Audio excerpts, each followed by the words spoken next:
মাত্র 2টা সেটিংস ওকে করলে ফেসবুক নাকি আপনার ভিডিও অটোমেটিকলি ভাইরাল করে দিবে। আসলে কি সেটা সত্যি কিনা চলুন আপনাদেরকে দেখিয়ে দিচ্ছি, আর আপনাদের ভিডিওগুলো কিভাবে ফেসবুকের মাধ্যমে অটোমেটিকলি বুস্ট করাবেন সেই প্রসেসটা দেখিয়ে দিচ্ছি। নিয়মিত এরকম সব ইম্পর্টেন্ট ভিডিও পেতে ফলো দিয়ে রাখতে পারেন, যা আপনাদের অনেক অনেক কাজে দিবে। প্রথমে ফেসবুকে চলে আসবেন, দেন আপনাদের সেটিংসে ক্লিক করতে হবে, একটু নিচের দিকে স্ক্রল করবেন, এখান থেকে দেখতে পারবেন how people can find and contact you, just এটাতে ক্লিক করবেন।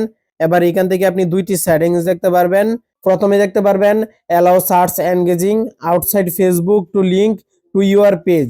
সেকেন্ড দেখতে পারবেন your page to be recommended to people looking at similar page. এই দুইটা সেটিংস কিন্তু অনেকেই আপনাদেরকে বলতেছে অন করার জন্য, অন করলে নাকি আপনার ভিডিও অটোমেটিক্যালি ভাইরাল হয়ে যাবে। এই দুইটা সেটিংস যদি আপনার অন থাকে তাহলে ফেসবুক নিজে থেকে আপনার ভিডিওগুলা নতুন নতুন অডিয়েন্সের কাছে রিকমেন্ড করবে। কিন্তু কথা হচ্ছে এই দুইটা সেটিংস কিন্তু আপনাকে নিজে থেকে অন করতে হবে না, ডিফল্ট ভাবে অন করে রেখেছে, আপনার অন করার কোনো প্রয়োজন নেই। অবশ্যই যদি আপনাদের সেটিংস গুলা কোনো কারণে অফ করে থাকেন তাহলে অবশ্যই অন করে দিবেন।